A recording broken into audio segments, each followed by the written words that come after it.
नमस्कार, मैं हूं आपके साथ चंदन भारद्वाज और आप देख रहे हैं मेरे साथ दिन की ये बड़ी बहस। इस देश में बीते कुछ सालों से एक अजीब सी परंपरा देखने को मिली है। ये परंपरा सरकार विरोध को देशद्रोह का नाम देने पे तुल जाती है। और जिस तरीके से कोरोना काल में हमने देखा कि कई लोगों ने, जो कि सरकार से भले ही ना जुड़े हो, जो किसी भी राजनीतिक दल से शायद जुड़े हो, उन्होंने मानवता के नाते तमाम देशवासियों की मदद की। इन तमाम लोगों को लेकर बीते कुछ दिनों में जैसी खबरें निकलकर सामने आई, जिनमें इनके आवास से लेकर इनके ऑफिसेस पर सरकारी छापे पड़े, तो वहीं दूसरी जगहों पर इस बात को लेकर सवाल उठाए गए कि क्या जो कुछ ये सब कर रहे हैं ये देश के सर ये देश के लिए, हित के लिए है।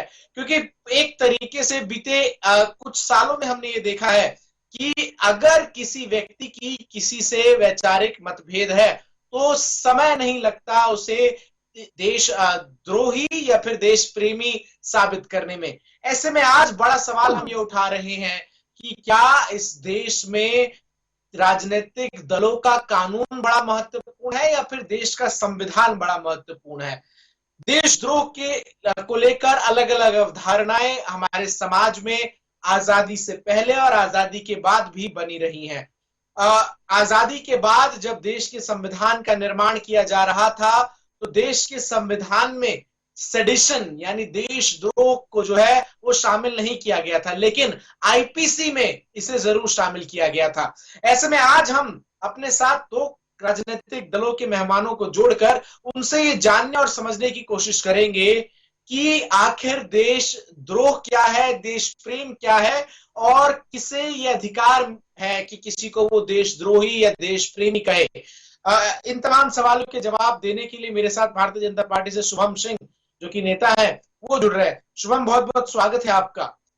शुभम, आज हम इस चर्चा को उस संदर्भ में कर रहे हैं कि हमने देखा कि कोरोना काल में जब सरकारी मशीनरियां, केवल केंद्र नहीं तमाम राज्यों की मशीनरियां भी जब फेल होती हुई नजर आई तो कई लोगों ने खुद से स्वेच्छा से मदद की। वो शायद किसी राजनीतिक दल से जुड़े हो सकते हैं, वो शायद देश के कोई बड़े कवि हो सकते हैं, वो शायद किसी समाज सेवी संस्था से जुड़े हो सकते हैं।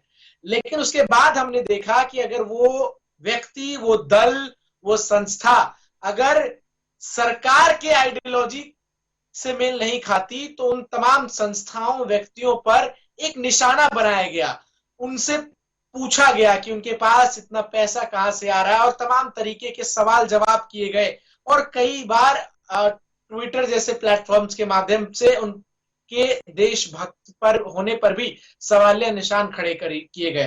तो ऐसे में मैं आपसे ये जानना चाहूंगा कि आखिर देश भक्ति की परिभाषा आपके हिसाब से क्या है, आपके राजनीतिक दल के हिसाब से क्या है? जी, निश्चित तौर पर देखिए, देशभक्ति और देशद्रोह ये दोनों अपने आप में एक बहुत महत्वपूर्ण। मैं इस देश का हूं, अगर मैं इस देश का रहने वाला हूं तो मुझे लगता है कि मैं इस देश से प्रेम करता हूं। जरूरी नहीं है कि उस प्रेम को जाहिर करना पड़ेगा, पर इस देश के प्रति मैं कितना वफादार हूं, इस देश के लिए मैं कितना अग्रसर हूं, इस देश के लिए कितना चिंता करता हूं, ये देश प्रेम है। और साथ में ही आप दिखा तो रहे हैं कि आप देश प्रेमी हैं, लेकिन उसमें छलावा है। अब आपको याद होगा सर्जिल इमाम जैसे लोग शाहीन बाग के मुद्दे पर बैठे थे। जाहिर सी बात है कि आप सरकार का विरोध करिए, सीएए का विरोध कर सकते हैं, सरकार का विरोध करिए। सुप्रीम कोर्ट भी यही कहती है कि आप विरोध करना देशद्रोह नहीं है, लेकिन निश्चित तौर पर आप उस विरोध के आड़ में देश के साथ गद्दारी करेंगे तो वो देशद्रोह है। सर्जिल इमाम ने कहा होगा कि असम जो नहीं सर, चर्चा सर शुभम जी, चर्चा हम आज ना सर्जिल इमाम पर कर रहे हैं, हम ना सीए एनआरसी पर कर रहे हैं। जब हम चर्चा कर रहे हैं कि पर आप चर्चा करेंगे तो सर्जिल इमाम पे चर्चा आपको करना पड़ेगा।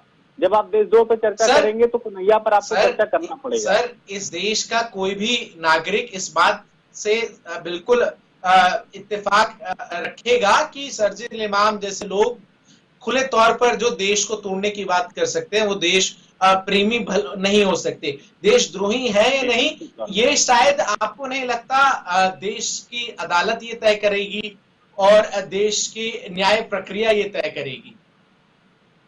देखिए, तय तो न्यायालय ही करेगी, ये निश्चित तौर पर तय तो न्यायालय ही करेगी, लेकिन हम अपना विचार तो उस पर रख सकते हैं। आर्टिकल 19 जो आपको speech, freedom speech and expression की जो आपको पावर देती है, उसमें ये हमें भी एक्सप्रेशन का वो देती है पावर, कि हम भी अपने एक्सप्रेशन जाहिर कर सकें कि अगर कोई देश के खिलाफ कोई बोल रहा है तो हम भी उसको अपने नजरिया से बखूबी देख सकते हैं कि असल में वो देशप्रेमी है या देशद्रोही है। ठीक है, मेरे साथ अमिताभ निगम कांग्रेस पार्टी के नेता भी जुड़ चुके हैं।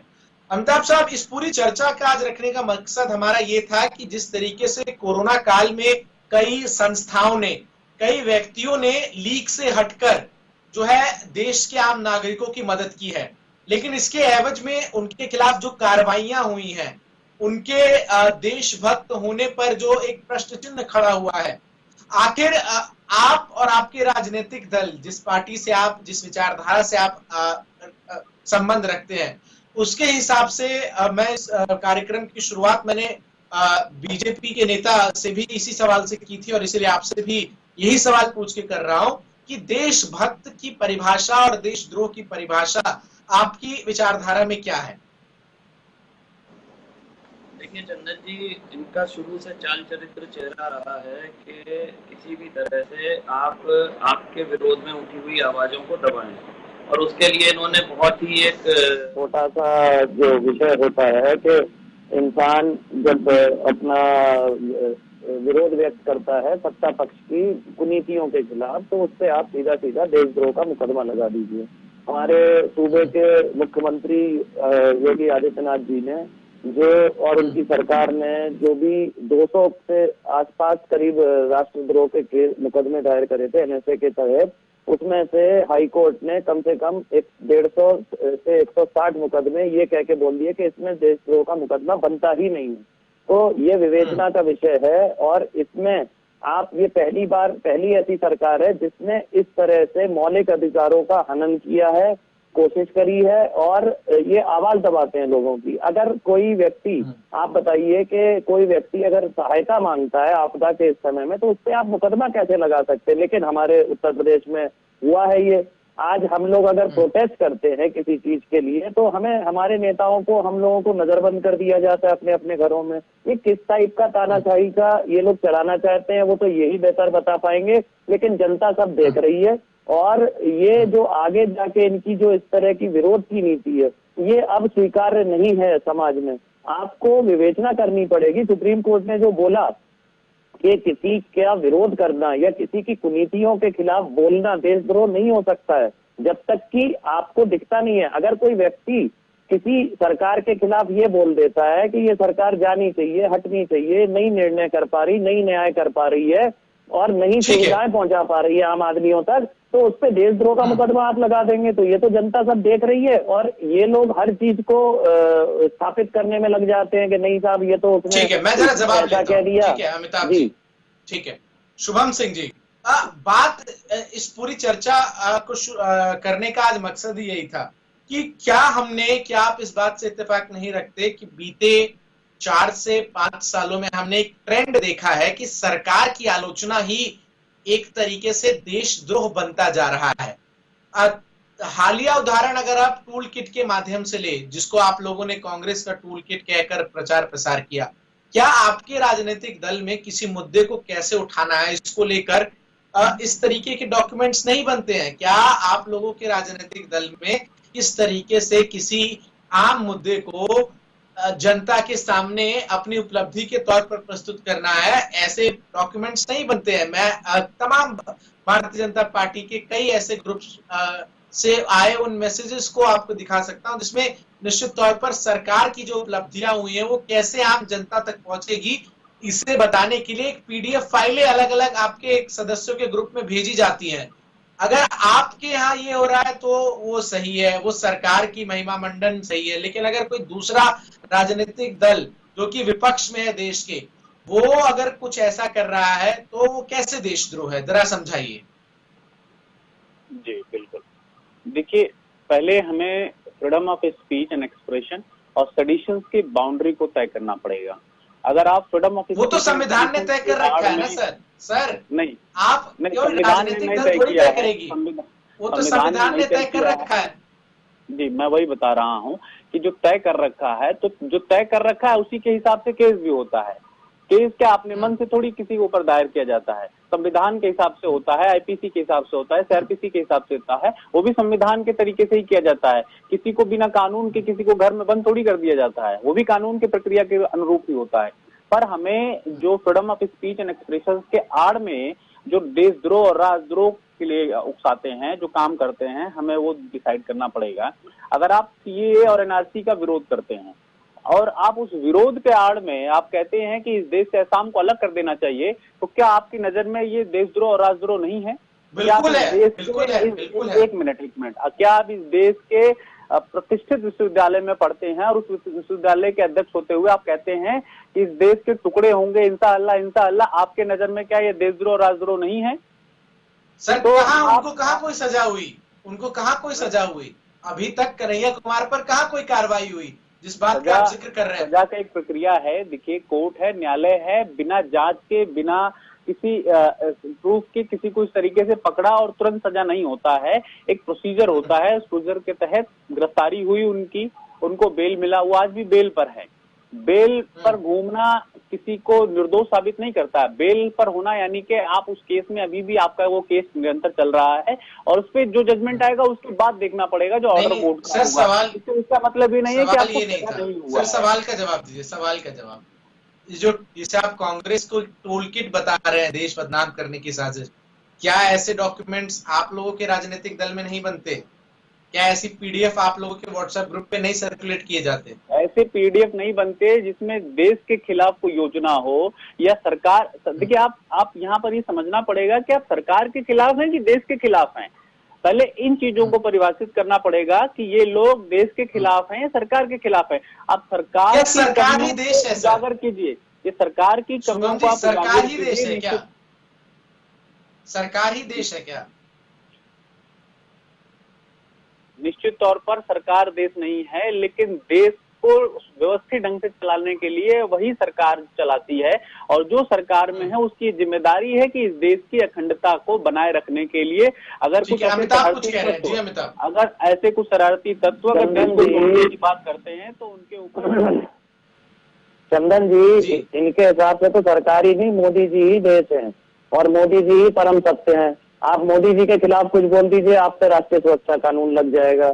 आज बेचारा रवि के केस में क्या हुआ था, एक बच्ची जो कि आपकी नीतियों का विरोध कर रही थी, आपने उसको साबित कर दिया था और बाद में आप कोर्ट में साबित नहीं कर पाए, आपने उस पर कानून लगा दिया, उसकी गिरफ्तारी कर ली।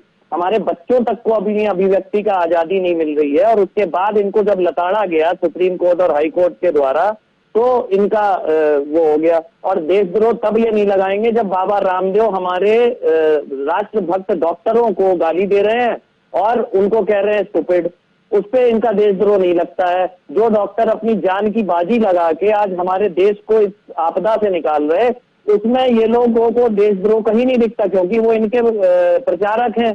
तो ये दोहरी राजनीति करने वाले लोग हैं, इनको कोई लेना नहीं है देशभक्ति वगैरह से। ये देशभक्ति या राम भक्ति को सिर्फ अपने आवाज नहीं आ रही, शुभम की आवाज जरा बढ़ा दी। हाँ बोलिए। मैं इनसे ये कह रहा हूँ कि डॉक्टरों का विरोध और आईएमए की नीतियों का विरोध करना, पहले इस दोनों के बीच के गैप को समझिए कि बाबा रामदेव की चीज का विरोध कर रहे थे, आप उस चीज को समझिए। और बाबा रामदेव से हम बाबा रामदेव का पार्टिसिपेट, बाबा इस देश के व्यक्ति हैं और हम समाज में एक अच्छी व्यक्ति होंगे, लेकिन संविधान के अनुसार वो किसी का इस तरह से अपमान नहीं कर सकते। एक मिनट, वो संविधान से ऊपर नहीं है। देखिए उनका freedom of speech and expression का राइट है और उन्होंने अपने फ्रीडम ऑफ स्पीच एक्सप्रेशन के तहत उन्होंने अपनी बात एक्सप्रेशन में आप गाली दे देंगे किसी को? किसको गाली दिया है? आप मुझे एक वीडियो दिखाइए, किसको गाली दिया है? कौन से डॉक्टर का नाम लेकर गाली दिया? बताइए किस व्यक्ति को गाली दिया? बाबा रामदेव ने डॉक्टरों का, अरे कौन से डॉक्टर? पूरी डॉक्टर प्रजाति को गाली दे दी, एक मेडिसिन की प्रणाली को गाली दे दी। आप लोग खड़े रहिए उनके पीछे। अभी जनता आपको 2022 में बताएगी, जो डॉक्टरों ने हमारे घरों में जाने बचाई हैं, आप उनको गालियां दे रहे।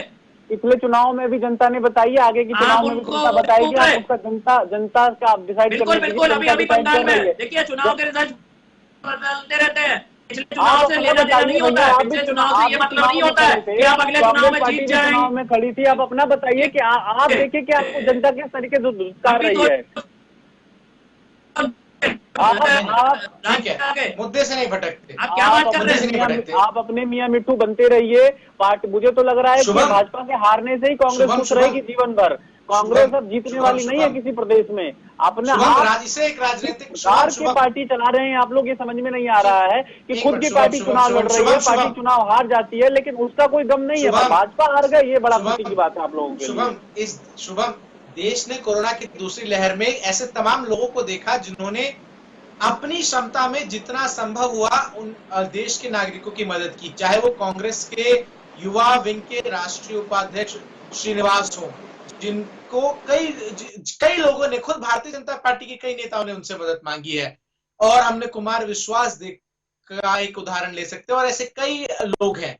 पर जिस तरीके से श्रीनिवास के यहाँ छापा सरकारी एजेंसियों के द्वारा मरवाया गया, या फिर ये कहा गया कि उनके पास इतना धन कहां से आ रहा है, ये चीजें कैसे आ रही हैं, क्या ये सही समय था कि इन सब चीजों को इस महामारी के बीच में लाया जाए अगर कोई व्यक्ति मदद कर रहा है तो? देखिए, देश निश्चित तौर पर एक आपदा से गुजर रहा है और इस समय सबका सहयोग सुनिश्चित करना बहुत जरूरत है। सरकार भी करे, इंडिविजुअल्स भी करे, एनजीओ भी करे और व्यक्तिगत तौर पर भी करे, लेकिन उसके आड़ में यदि आप देश के खिलाफ में हैं, उसके आड़ में अगर आप देश के सरकार के साथ खेल रहे हैं, सरकार के कानून के साथ थोड़ा समझाइएगा सर, थोड़ा समझाइएगा सर, कैसे किसी की मदद करना देश के खिलाफ जाना हुआ, थोड़ा ये समझा दीजिए। मदद, देखिए बातों को घुमाइए मत, किसी का मदद करना देश के खिलाफ जाना नहीं होता है।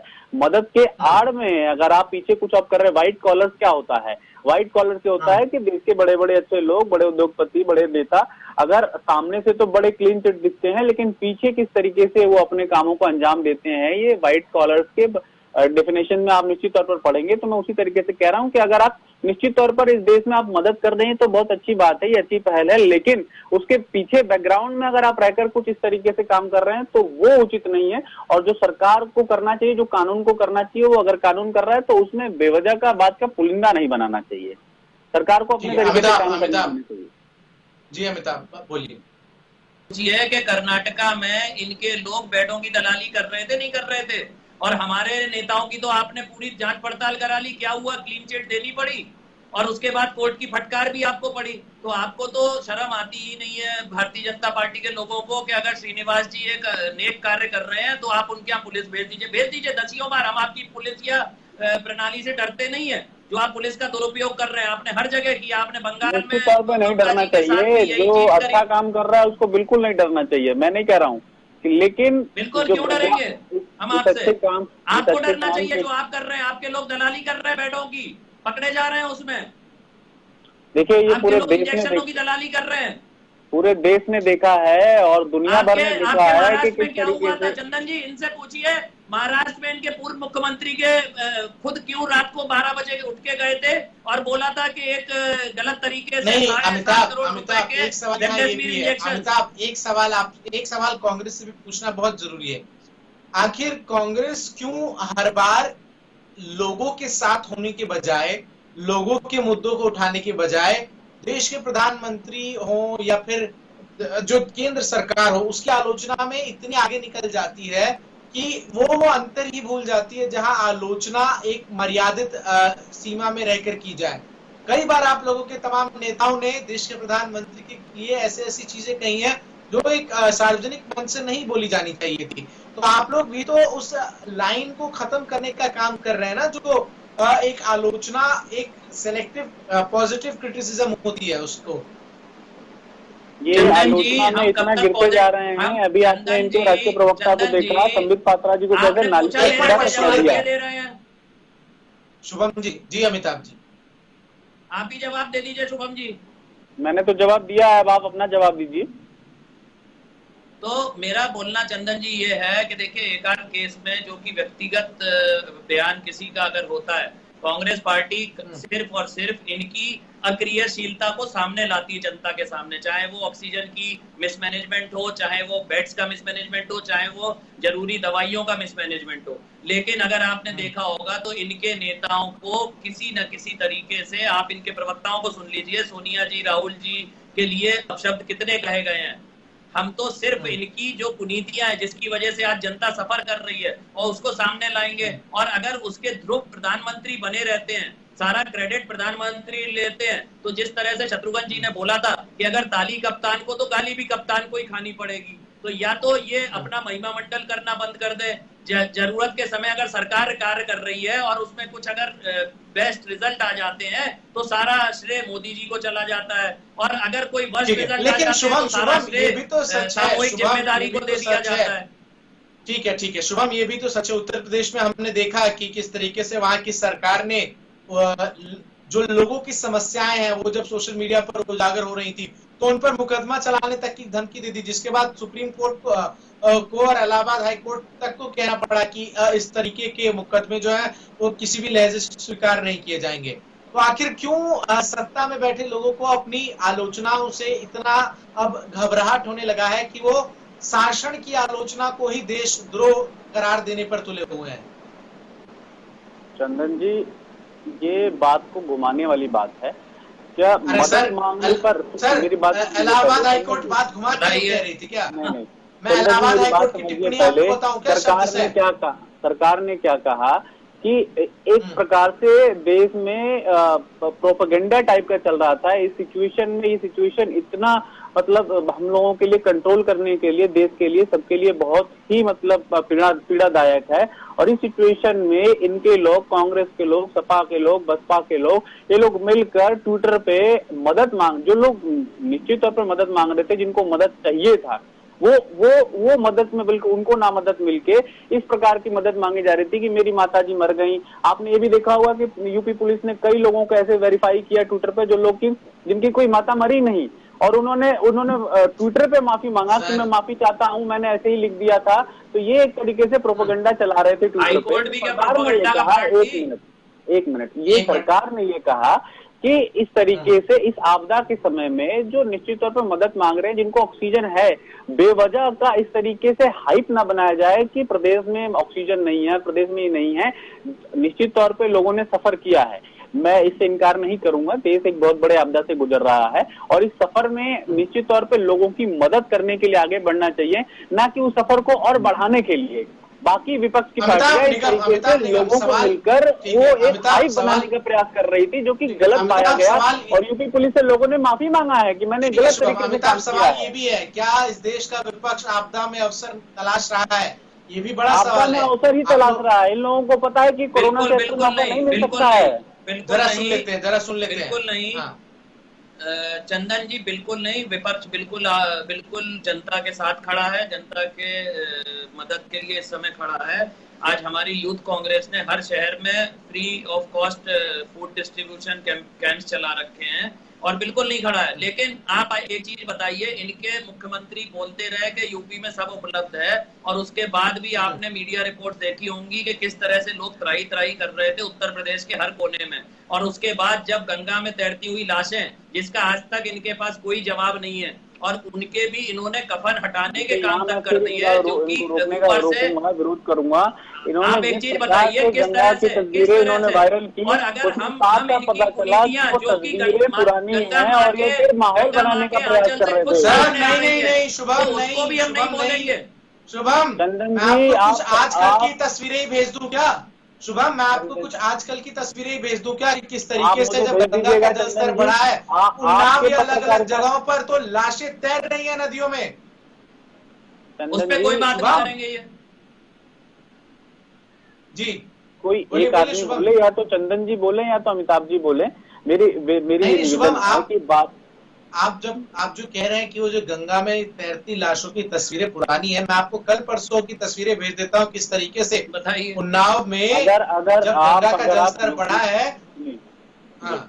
अगर आप यूपी जैसे राज्य से अगर आते होंगे या आप कभी वहाँ गए होंगे तो वहाँ के कल्चर को आपने समझा होगा।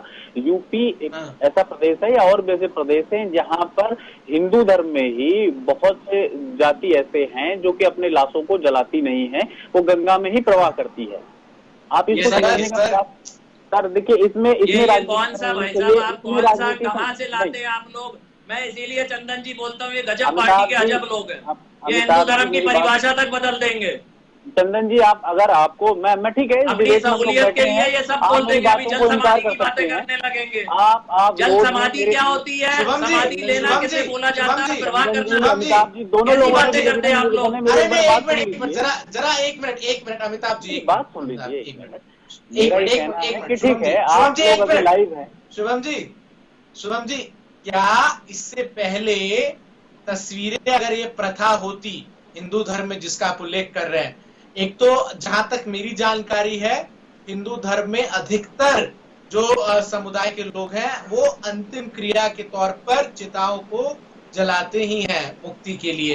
अब ये आपकी जानकारी कहाँ से है, इसका स्रोत आप बता देंगे तो बड़ा महत्वपूर्ण होगा। बिल्कुल। और क्या आपको तस्वीरें प्रयागराज के घाट की भूल गए? एक मिनट शुभम जी, बात पूरी होने दीजिए। क्या आप वो तस्वीरें प्रयागराज के घाट की भूल गए जहां असंख्य संख्या में लाशें जो है वो रेत के नीचे दफनाई गई थी? अब आप क्या कहेंगे कि एकाएक इन सभी लोगों ने इस बात का निर्णय लिया कि हम हिंदू हैं और हम लाश जलाएंगे नहीं, हम दफनाएंगे? ठीक है, आपका बात खत्म हो गया। अब मैं अपने जवाब दूं।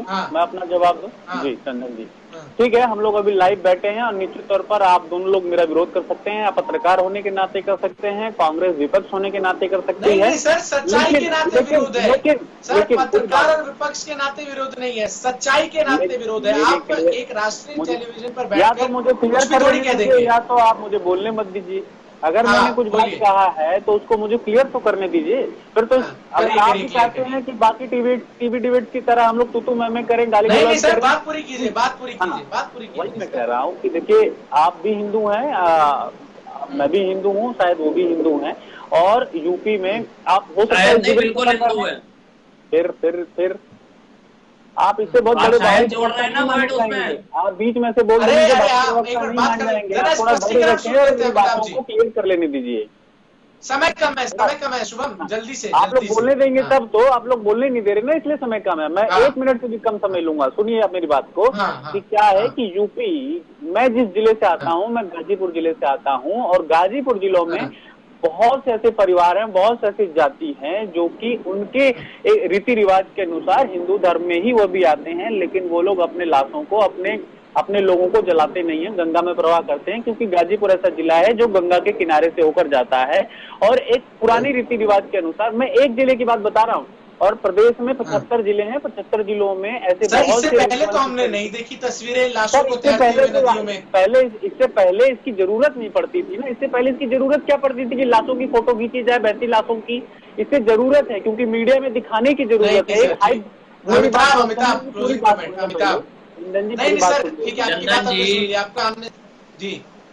चंदन जी इनसे एक चीज पूछिए कि वो कौन से ऐसे जिले हैं और वो कौन सी ऐसी प्रजातियां हैं जो इस प्रथा को फॉलो करती, क्या इनके पास कोई लिस्ट है? दूसरी चीज, इन्होंने सरकार की नाकामी है, करती है तो ये नाकामी है। इस तरीके से लाशों को अगर गंगा में प्रवाहित किया जा रहा है, नहीं है, महामारी फैलेगी तो वो कौन जिम्मेदार है? अगर पिछले 4 साल शुभम जी इस तरीके से लाशों को प्रवाहित किया जा रहा है तो सरकार क्यों नहीं रोक रही? नहीं है, बीमारी फैलेंगी इनसे। अरे मैं भी उत्तर प्रदेश से हूं भाई, आपका समय की मेरे पास कमी है। ये चर्चा कई दिनों तक चल सकती है क्योंकि न सरकार अपने पक्ष को छोड़ सकेगी और न विपक्ष इस बात को मानेगा कि विपक्ष भी कभी कभार आलोचनाओं की श्रृंखला में इतना आगे निकल जाता है कि वो एक पॉजिटिव क्रिटिसिज्म के जरिए की जगह बिल्कुल एक अमर्यादित क्रिटिसिज्म पर उतर जाता है। बहरहाल देश का संविधान सर्वप्रिय है और देश के संविधान को ही अधिकार है और देश के न्यायालय को कि कौन देशभक्त कौन देशद्रोही ये तय किया जा सके।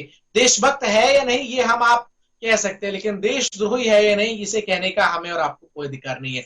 बहरहाल बहुत बहुत शुक्रिया आप सभी का मेरे साथ जुड़ने के लिए। खबरों का सिलसिला लगातार जारी है।